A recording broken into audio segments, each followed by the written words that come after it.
యేసుక్రీస్తు వారు ప్రార్థన చేయడానికి వాడుక చొప్పున ఒలీవల కొండకు వెళ్ళి ప్రార్థిస్తూ ఉండే అనుభవం అయింది.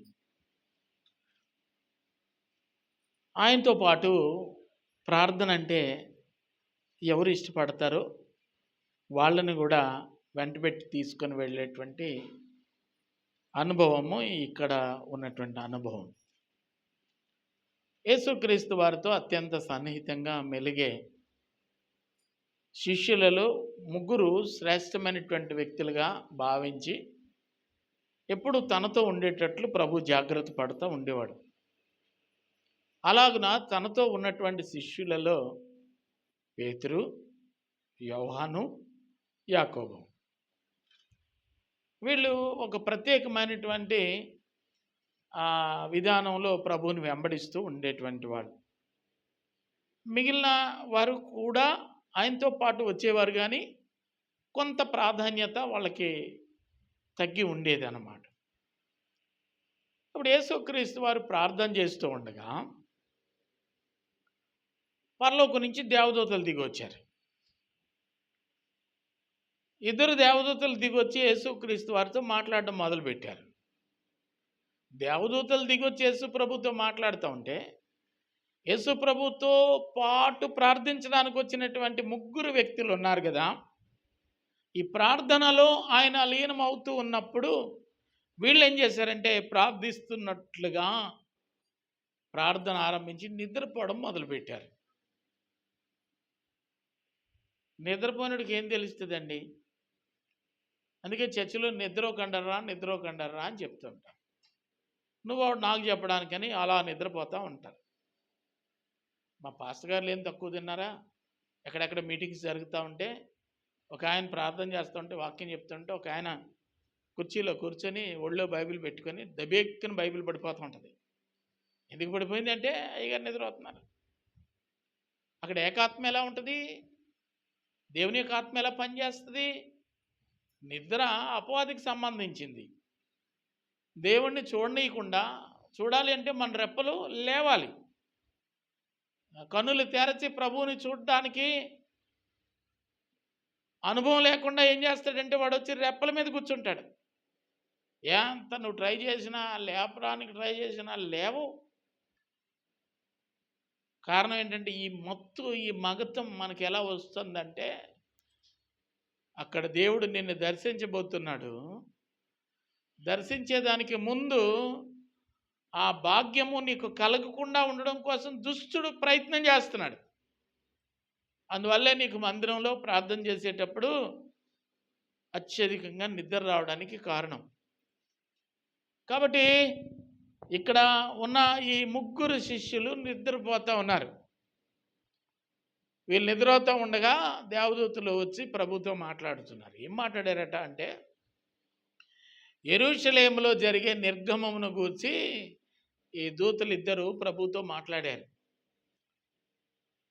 యెరూషలేములో ఏం జరగబోతుంది అంటే నీతిమంతుడైన రక్షకుడైన క్రీస్తు వారిని పట్టుకొని అన్యాయపు తీర్పు తీర్చి శిక్షకు అప్పగించబోతూ ఉన్నారు. ఆ శిక్ష ఎంత భయంకరంగా ఉంటుందంటే సిలువ వేస్తారు, ఆ సిలువను మోయించుకొని తీసుకొని వెళ్తారు.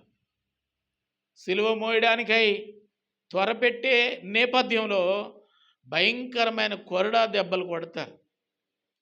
ఇవన్నీ నీ శరీరం మీద గాయాలుగా మారినప్పుడు నీవు సొమ్మసిల్లిపోయే ప్రమాదం ఉంది. ఏమేమి యేసుక్రీస్తు వారి పట్ల జరిగినాయో అవన్నీ దేవదూతలు ముందే చెప్పేశారు. ఎవరికి చెప్పారంటే యేసుక్రీస్తు వారికి చెప్పారు. ఇట్లా జరుగుతుందని. అవన్నీ అనుభవించడానికే కదా ఆయన భూమి మీదకి వచ్చాడు. కానీ మనుషుల మధ్యలో ఉండటం వల్ల మానవ బలహీనతను బట్టి ఆయన దేవునికి ప్రార్థన చేయడం మొదలుపెట్టాడు. ఏమని ప్రార్థన చేయడం మొదలుపెట్టాడంటే, తండ్రి నీ చిత్తమైతే, నీకు ఇష్టమైతే ఈ శ్రమల గుండా నేను వెళ్ళే ఈ పద్ధతిని కాస్త తప్పించు అని అడిగాడు. ఈ గిన్నె నా యొద్ద నుండి తొలగించమని ప్రార్థన చేశాడు. అయినా కానీ నీ ఇష్టమే అని చెప్పాడు. ప్రార్థన చేశాడు కానీ ప్రభు ప్రార్థన తండ్రి వినలేదు. ఎందుకంటే ప్రభువును బట్టి మహిమపరచబడడానికై ఆయన ఆలోచన కలిగి ఉన్నాడు. ఈయన్ని గెలిపించాలి, ఈయన మీద చేయబోయే ప్రతి విధమైనటువంటి మరణ ప్రయత్నాలు, బట్ అన్నిటిలో నుంచి క్రీస్తు విజయం సాధించినటువంటి వ్యక్తిగా ఉండాలి. చంపేస్తారు, సమాధి కూడా చేసేస్తారు. ఇక యేసు లేడని అందరూ అనుకున్న తరుణంలో యేసు సమాధిలో నుంచి బయటికి తీసుకొని రావాలి. అప్పుడే కదా ప్రజలు మరణమును గేల్చిన సజీవుడైన క్రీస్తు అని కొనియాడుతారు. నా బిడ్డకి అటువంటి ఆధిక్యత దక్కాలి. కనుకనే యేసుక్రీస్తు వారు మానవ బలహీనతతో ప్రార్థన చేసిన ఆ ప్రార్థన తండ్రి మన్నించలేదు. ఒక సమస్య యేసుక్రీస్తు వారి ముందు ఉంది. ఇప్పుడు ఈరోజు నేను మీతో మాట్లాడబోయే మాట, ఒక సమస్య ఆయన ముందర వచ్చినప్పుడు సమస్యను పరిష్కార దిశగా తీసుకొని వెళ్ళటానికి, పరిష్కారం కొరకు ఆయన ఏం చేశాడో మనకు తెలియాలి. తెలిస్తే అటువంటి సమస్యలు మన జీవితంలో వచ్చినప్పుడు మనం ఏం చేయాలో మనకు అర్థమవుతుంది. ప్రభు చేసిన ప్రతి కార్యం, ఆయన నడిచినా, కూర్చున్నా, మాట్లాడినా, ఆయన సంభాషించిన ఎదుట వారికి, వెనుకటి తరానికి ఒక మోడల్గా ఉండేటట్లు జాగ్రత్త పడ్డాడు. ఆయన ఎప్పుడూ మాట చెప్తాడు, నేను తండ్రి సింహాసనం మీద ఎలాగైతే నేను ఉండడానికి నాకు అవకాశం ఉందో మీరు కూడా నా చెంతనే ఉండే విధంగా అని చెప్పాడు. అది ఎలా సాధ్యమంటే నేను పరిశుద్ధుడని కనుక మీరు కూడా పరిశుద్ధులై ఉండండి అని చెప్పాడు. కాబట్టి ఎప్పుడు ఈ భూలోకంలో ఉన్నటువంటి మనం అందరం అపవాది ఇనుప సంకెళ్ళ చేత బంధించబడిన అనుభవంలోంచి విడిపించబడి స్వేచ్ఛా జీవులుగా ప్రభువుని ఆరాధించి గొప్ప విజయాన్ని పొందుకోవాలని తండ్రి మన ఎడల గొప్ప సహాయం చేయడానికే ఒక మాదిరి మన ముందు ఉంచి వెళ్ళాడు. ఇప్పుడు భయంకరమైన సమస్య వచ్చింది, ఏం చేయాలి? ఏదో ఒకటి చేశాడు అనుకోండి, మనకి ఎలా తెలుస్తుంది? మనకు తెలియాలి.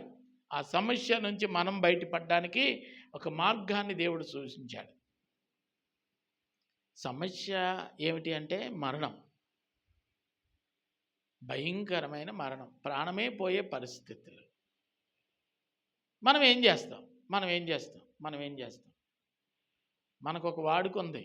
ఇటువంటి ఏ మందులలో లేకపోతే ఏ జ్యోతిష్కుడో ఏ చేయి చూసినాడో ఇంట్లో ఒక మరణం జరగబోతుంది అన్న అనుకోండి, అప్పుడు మనం పరిగెట్టి దెబ్బ మీకు నిమ మీకు దుష్టుడు ప్రవేశించకుండా ఇంటి చుట్టూ దిక్కుడేసి ఏమంటే ఏం ఎలగడతామంటే ఆ మిరపకాయలు, జీడిపిక్కలు, తల వెంట్రుకలు అన్నీ ఇవన్నీ లోకస్తులు చేస్తారంటారు ఆ పరిస్థితి నుంచి బయటపడడానికి. ఒకవేళ దానివల్ల పని జరుగుతుందో లేదో అది నేను చెప్పడానికి కాదు ఇక్కడ.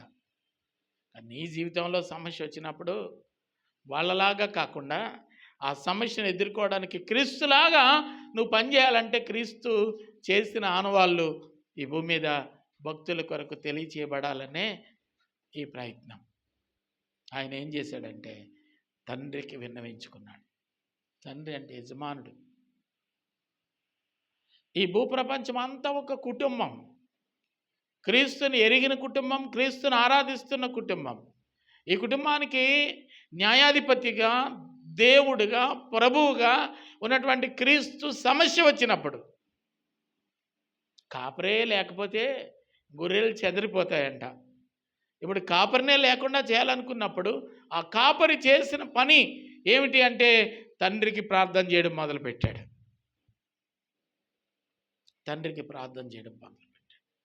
భారంగా ప్రార్థన చేయడం అంటే ఆయన ప్రార్థన చేయగా ఆయన ప్రార్థనకు జవాబు వచ్చినట్లుగా కనబట్టలేదు. ఇక్కడ జవాబు రావడం అంటే శిలువ మరణం నుంచి క్రీస్తుని తప్పించేయాలి. ఫలితము ఎలా ఉన్నా ప్రయత్నం అనేది ప్రభు సన్నిధిలో నిరాటంకంగా చేసినట్లుగా ఈ భాగంలో మనం చదువుతాం. దైవసేవకుడు అంటాడు, సమస్యలు చుట్టుముట్టు అలుముకున్నప్పుడు ఇలా అయితే నేను బ్రతకడం ఎందుకు, చనిపోతాను, నన్ను తీసుకెళ్ళిపో అన్నాడు. ఆయన చేసిన ప్రార్థనే కదా, మరి దానికి కూడా జవాబు రావాలి కదా. జవాబు ఇవ్వటం అంటే దాని అర్థం ఏంటంటే అతను ప్రాణం పోవాలి. అప్పుడు దేవదూతను పంపించి ఏం చేశాడంటే, వెళ్తూ వెళ్తూ నువ్వు కాల్చిన రొట్టె ముక్కలు తీసుకొని వెళ్ళి, అతను నిద్రపోతున్నాడు, ప్రార్థన చేసి భుజం తట్టి లేపి భోజనం పెట్టి ఆయనకి ఏం బాధ్యతలు నేను నిర్ణయించానో చెప్పమన్నాడు. దేవదూత ప్రత్యక్షమైంది. సొమ్మసిల్లిపోయి అలసిపోయి నిద్రావస్థలో ఉన్నటువంటి భక్తుడిని భుజం తట్టింది. లే, ఆహారం పుచ్చుకో, నీకు శక్తికి మించిన ప్రయాణం ఉంది. కొత్త బాధ్యతలు దేవుడు అప్పగించాడు. దేవునికి మహిమ కలుగును గాక. ఈ సమయంలో మనం చేసే ప్రార్థనకు జవాబు రాకపోయినా నిరాశ పడకూడదన్నమాట అండి. జవాబు రావటం లేదు అంటే నీ ఆలోచన తప్పు అని అర్థం, నీ ఉద్దేశం తప్పు అని అర్థం, నువ్వు కోరుకుంటున్నది దేవుని చిత్తము కాదు అని అర్థం. అలాగని దేవుడు మనల్ని విడిచిపెట్టడు. ఆయన చేయాలనుకున్నది అక్షరాల మన జీవితంలో చేస్తాడు. నీవు అనుకున్నట్లుగా కాదు, నీ ఎడల ఆయన అనుకున్నట్లుగా జరిగిస్తాడు. అదే కదా అతను చేసినటువంటి ప్రార్థన. సమస్యలు తలెత్తినప్పుడు 107వ కీర్తనలో కనబడుతుంది, 28వ వచనం. సమస్యలు తలెత్తినప్పుడు భక్తులు చేసిన పని,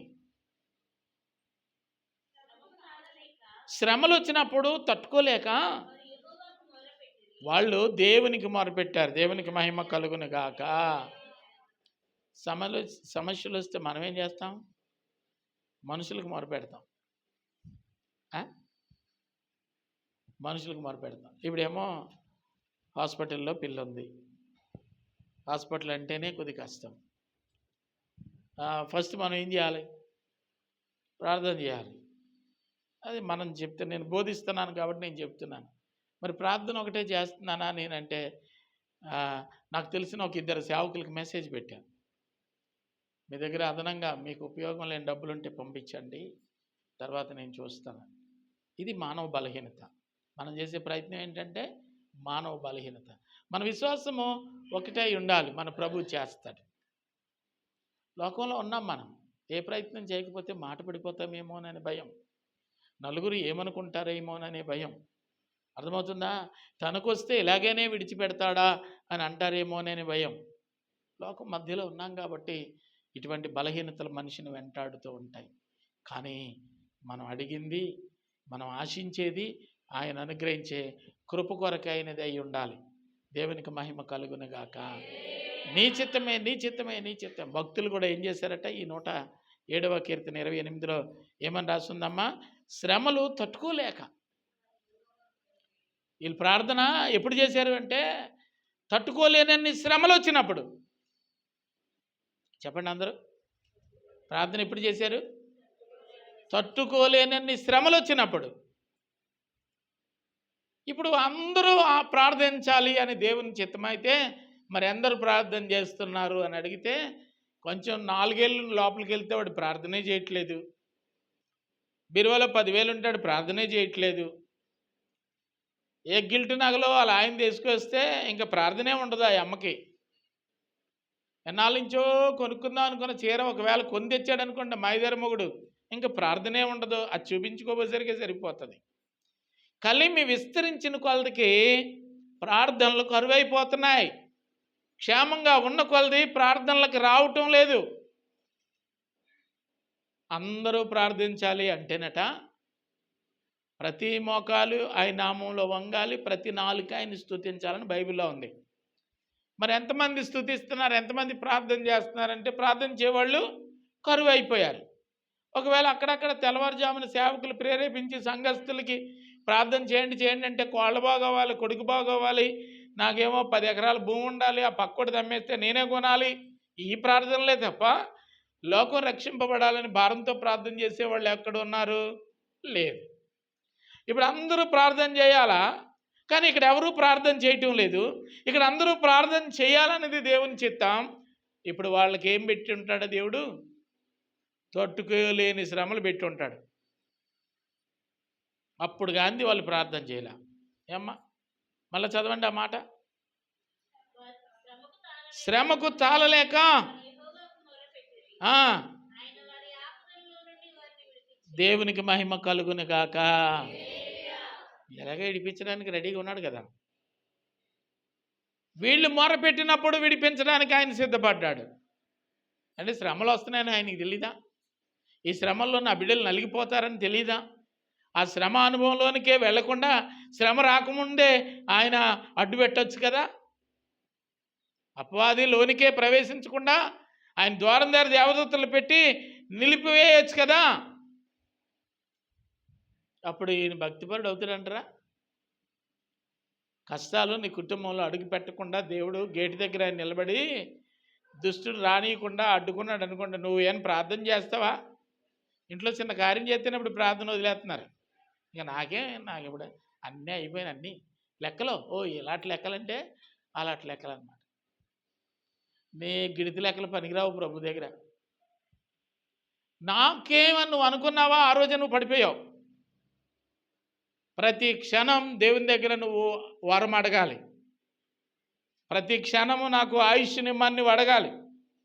లేకపోతే అన్నీ ఉన్నా అనుభవించడానికి ఆయుష్ లేకపోతే ప్రయోజనం ఉంది. పొలం పండి ధాన్యం ఇంటికి తీసుకొచ్చిన తర్వాత ఆయన చెప్పిన మాట ఏంటంటే, నా ప్రాణమా తినుము తాగుము సుఖించు. అప్పుడు దేవుడు అంటాడు, ఓరి వెర్రివాడా, ఈ రాత్రే నీ ప్రాణం తుస్. కాబట్టి మనం ప్రాణం కోసం అడగాలి, ప్రశాంతత కొరకు అడగాలి. ఏమండి, ఆయన అనుగ్రహించి క్షేమము కొరకు మనం అడగాలి. మన చుట్టూ ఆయన ఉంచే భద్రత కొరకు మనం అడగాలి. యెషయా గ్రంథం 2వ అధ్యాయంలో కనబడుతూ ఉంటుంది. ఆ పొలం చుట్టూ ఆయన కంచి వేసింది ఆయనే, దాంట్లో ఉన్న రాళ్ళన్నీ తీసేసింది ఆయనే, మధ్యలో బురుజు కట్టించింది ఆయనే, మంచి ద్రాక్ష పళ్ళు పండుతాయనే ఆశతో ద్రాక్ష తోటను నాటింది ఆయనే. ఫలితం ఆశించినంతగా కనబడకపోవటం వల్ల ఆయనే దాని చుట్టూ ఉన్న కంచెని తీసేశాడు. కంచె తీసేస్తే చొరబాటు జరుగుతుంది, దుష్టుడు ప్రవేశిస్తాడు. దేవుడు భక్తుల జీవితంలో ఉంచిన కంచె విరిగిపోవడానికి కానీ తొలగిపోవడానికి కానీ దేవుడు అవకాశం ఇవ్వకూడదు. అంటే ఆయన అంటు పెట్టుకుని ఉండాలి.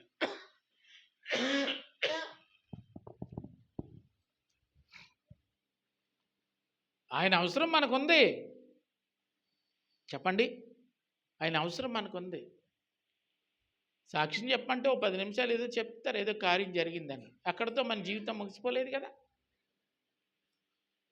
ప్రతి దినము భక్తునికి దినదిన గండం లాంటిది. దాని నుంచి తప్పించగలిగిన దేవునితో మన సహవాసం ఉండాలి.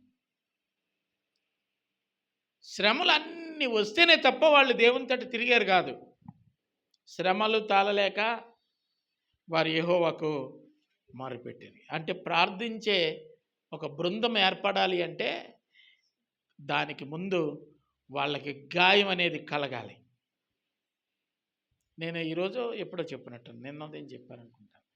ప్రార్థన చేసిన వాళ్ళందరి జీవితాల్లో కష్టాలు ఇబ్బందులు ఎందుకు వస్తాయో ఉదయం గూగుల్ మీట్లో నేను చెప్పాను. ప్రతిరోజు ఏదో ఒక మాట చెప్తుంటాను ప్రార్థించే వాళ్ళకి ఎంకరేజ్మెంట్గా ఉండడం కోసం. లేకపోతే ప్రార్థించిన వాళ్ళకి ఎందుకు కష్టాలు, సేవ చేసిన వాళ్ళకి ఎందుకు కష్టాలు, ప్రభు అని ప్రభు పాదాలు పట్టుకొని అబ్బా తండ్రిని ఏడ్చి మొరపెట్టే వాళ్ళకి ఎందుకు కష్టాలంటే, తోవంట వెళ్ళేటప్పుడు తల్లి పిల్లలు వెళ్ళేటప్పుడు తోవంట వీధిలో వెళ్ళేటప్పుడు అక్కడెక్కడో కుక్క బొవ్వమంటే వెంటనే ఆ పిల్లడు వచ్చి అమ్మ చేయబట్టుకుంటాడు. అది అరలేదనుకోండి, అమ్మ కేకేసిన వస్తున్నాను మమ్మీ అంటాడు. ఒక ఆపద ఆ మనిషిని ఏం చేస్తుంది అంటే తల్లి బిడ్డల్ని దగ్గరకు చేస్తుంది. ఒక కష్టం ఒక భక్తుడిని దేవుని దగ్గరకు చేరుస్తుంది. కాబట్టి ఇప్పుడు దేవుడు వాళ్ళకి ఏం చేశాడటండి, సహాయం చేశాడట. అంటే శ్రమలు అనుమతించింది ఎవరు అంటే దేవుడు. ఇప్పుడు దేవుడు అనుమతించిన ఆ శ్రమలు ప్రభు నేను తట్టుకోలేనేమో అని అనుకుని దాన్ని నా వద్ద నుంచి తీసేయని ప్రార్థన చేశాను. తండ్రి తీసేయలేదు. ఆ శ్రమల గుండా నడిపించి గనుడిగా నిలబెట్టాడు సమాజంలో. ప్రపంచంలో ఇప్పటి వరకు నరుడిగా భూమి మీద పుట్టినటువంటి వాడు మరణాన్ని జయించి సజీవుడుగా మూడవ దినాన లేచి అనేకులకు కనిపించిన సాక్ష్యము ఈ భూమి మీద ఎవ్వరి జీవితంలోనూ లేదు. ఒక్క క్రీస్తు వారి పట్ల మాత్రమే సాధ్యమైంది. ప్రభు అనగా తండ్రి చెంతనే ఉండి నడిపించి బలపరిచిన అనుభవం. దేవునికి మహిమ కలుగునగాక. కాబట్టి నీ ప్రార్థన చాలా అవసరం. నువ్వు ప్రార్థిస్తే దేవుడు నిన్ను విడిపిస్తాడు. నువ్వు ప్రార్థిస్తే నీ చుట్టూ కంచె వేస్తాడు. నువ్వు ప్రార్థిస్తే నిన్ను బలపరుస్తాడు. నువ్వు ప్రార్థిస్తే నిన్ను అనేకులలో ఉన్నతమైన వ్యక్తిగా నిలబెడతాడు. ప్రార్థించే వాళ్ళు లేరు గనక, ప్రార్థన చేయటం లేదు గనక శ్రమలు వ్యక్తుల జీవితాల్లో, కుటుంబాల జీవితాల్లో ఎదురవుతూ ఉంటాయి. దీని పరిష్కారం ఒకే ఒకటి, వారు దేవుని తట్టు తిరిగారు, నీవు కూడా దేవుని తట్టు తిరుగు. వారు కన్నులెత్తి ప్రభుని బ్రతిమలాడుకున్నారు, నువ్వు కూడా కన్నులెత్తి ప్రభుని బ్రతిమలాడుకో. నీ ప్రార్థన గొప్ప ప్రతిఫలంగా భూమి మీదకి దేవుడు తీసుకొని వస్తాడు. చాలా సమస్యలు వ్యక్తుల జీవితాల్లోనికి రావడానికి మరొక కారణం నేను చెప్తాను చూడండి. ఆదికాండం 12వ అధ్యాయము 8వ వచనంలో ఒక మాట ఉంటుంది. ఇందాక ఏం చెప్పాను? శ్రమలు రావడానికి కారణం ఏంటంటే వాళ్ళు ప్రార్థన చేయలేదని. ప్రార్థన దేవుని తట్టు తిరిగిన వారు కారు కాబట్టి వాళ్ళకి శ్రమలు వచ్చినాయి. ఇక్కడ శ్రమలు రాకుండా ఉండడానికి చేయాల్సిన పని ఏమిటంటే, ఆ 12వ అధ్యాయం 8వ వచనంలో అబ్రహాము దేవుడు పిలిచిన వెంటనే మూట ముళ్ళు సర్దుకొని బయలుదేరాడు. కొండకు చేరాడు, గుడారం వేసుకున్నాడు. ఆగండి. దేవుడు పిలిచాడు, అబ్రహాం బయలుదేరాడు. 2 పట్టణాల పొలిమేరలో ఆయన ఇల్లు కట్టుకున్నాడు. ఏం కట్టుకున్నాడమ్మా? గుడారం వేసుకున్నాడు, ఉండటానికి నివాసం వేసుకున్నాడు. చాలామంది ఇల్లు కట్టుకుంటున్నారు. అబ్రహాం కూడా ఇక్కడ ఇల్లు కట్టుకున్నాడు. ఎక్కడ కట్టుకున్నాడు? 2 పట్టణాల మధ్యలో పొలిమేరలో ఇల్లు కట్టుకున్నాడు. కట్టుకున్నాడా? మీరు కూడా ఇల్లు కట్టుకున్నారు కదా, అందరూ ఇల్లు కట్టుకున్నారు కదా. అబ్రహాం కూడా ఇల్లు కట్టుకున్నాడు. అబ్రహాం ఇల్లు కట్టుకొని ఏం చేశాడో, మనం ఇల్లు కట్టుకొని ఏం చెయ్యలేదో మనం జ్ఞాపకం చేసుకుంటే ఇక్కడ అర్థమవుతుంది అన్నమాట అండి. గుడారం వేసుకున్నాడు. ఇల్లుతో పాటు చేసిన మరొక కార్యం ఏంటంటే, ఆరాధించడానికి ఒక బలిపీఠాన్ని కట్టాడు. బలిపీఠం కట్టి ఏం చేశాడంటే ప్రార్థన చేయటం ఆరంభించాడు. దేవునికి మహిమ కలుగును గాక. అబ్రహాము ఇంట్లో ప్రార్థన ఉందా లేదా? ప్రార్థన కొరకు అబ్రహాము బలిపీఠాన్నే కట్టాడు. జ్ఞాపకం వచ్చినప్పుడల్లా మొక్కుబడులు అర్పించడానికి, దేవుడు కార్యం చేసినప్పుడల్లా కృతజ్ఞతలు చెల్లించడానికి, ఆయనకి కష్టం అనేది రాకుండా ముందుగానే దేవుని దగ్గర బ్రతిమలాడుకోవడానికి, దేవుడే తన ఇంట నివాసం ఉండటానికి ఒక బలిపీఠాన్ని కట్టాడు. దేవునికి మహిమ కలుగును గాక. ఆ బలిపీఠం మీద ఆయన బలి పశువును అర్పించటం మాత్రమే కాకుండా ప్రార్థించాడు. దేవునికి మహిమ కలుగును గాక. మరి మన ఇంట్లో కూడా మనకి ప్రార్థన ఉండాలి కదా. ఎంతమంది మీ భర్తలు ప్రార్థన చేయమంటున్నారు? మీ భర్తలు ప్రార్థన చేస్తున్నారు, మీ పిల్లలు ప్రార్థన చేస్తున్నారు. మనం ఎంతవరకు మన ఇంట్లో ప్రార్థన శబ్దం, స్తోత్రాలు మన ఇంట్లో వినపడేటట్టు జాగ్రత్త పడుతున్నాం? భార్య ప్రార్థన చేస్తే భర్త అంటే రేడిదాకా గొడవ, నెమ్మదిగా చేసుకో అంటాడు. నేను అంటాను, అతను కాదు అనింది, అతనిలో నుంచి దుష్టుడు ఏం చేస్తున్నాడంటే ప్రార్థన ఆ ఇంట వినబడనీయకుండా నిలువరం చేస్తూ ఉన్నాడు అనమాట అండి. నేను ఎప్పుడూ అంటుంటాను, మీ ఇంట్లో ప్రార్థన 10 మంది చేసే ప్రార్థన వినబడాలని ఈ సెల్లో, ఈ గూగుల్ మీట్లో జాయిన్ అయ్యి ఆ స్పీకర్ పెట్టి ఎక్కువ శబ్దం వచ్చేటట్లు ఆ ఇంట్లో ఉంటే, ఆ ఇంట్లో ఏమవుతుందంటే ఈ 10 మంది చేసే ప్రార్థన ఇంట్లో మారుమోగుతూ ఉంటుంది అన్నమాట. అర్థమవుతుందా? దీనికి తెల్లారుజామున ఉండాలంటే ఓ 30 రూపాయలు 40 రూపాయలు పెడితే ఓ సీడీ దొరుకుతుంది. 1000 నామాల స్తోత్రార్పణ అనేటువంటి అది వేసేస్తే అదే స్తోత్రాలు చెప్తూ ఉంటుంది. అది కుదరదు. అర్థమైందా?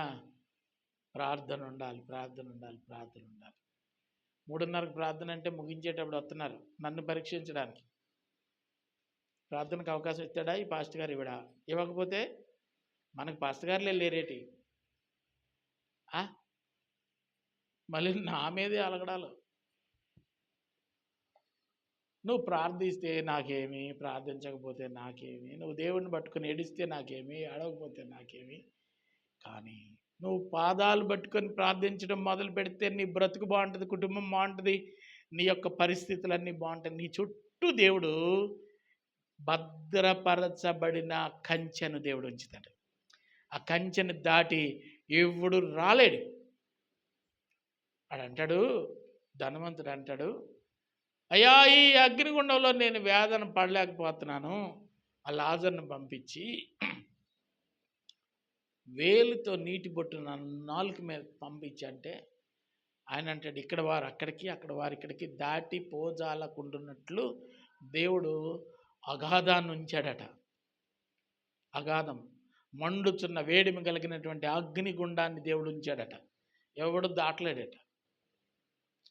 ఒకవేళ అది దాటగలిగితే ఏదైనా వనంలోని ఆదాము అవ్వలను పంపించేసి ఏదైనా వనం చుట్టూ ప్రాకారంలాగా ఏముంచాడంటే అగ్నిజ్వాలలు ఉంచాడు. 3వ అధ్యాయంలో కనబడతాడు ఆదికాండంలో. అగ్నిజ్వాలను దాటుకుని ఆదాము అవ్వలు లోపలికి రాలేకపోయారు. అర్థమైందా? దేవుడు తన ప్రత్యేకమైనటువంటి భద్రత కొరకై అగ్నిజ్వాలలను ఉంచాడు. లూసిఫర్ భూమి మీదకి వచ్చి మరలా తిరిగి పరలోకానికి దేవుని యొక్క కాలుచున్న అగ్ని పర్వతం మీద కాలు మోపాలని ప్రయత్నం చేసింది.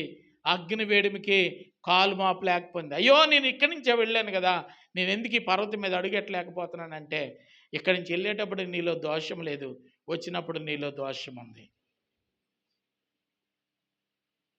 దోషభరితమైనటువంటి సంతతి, దోషాలతో అపరాధాలతో నిండిపోయినటువంటి మనుషులు దేవుని సన్నిధిలో ప్రవేశించడానికి లేదు. దుష్ట ఆలోచనలు కలిగినటువంటి వారు దేవుని సన్నిధిలో ఉండడానికి వీల్లేదు.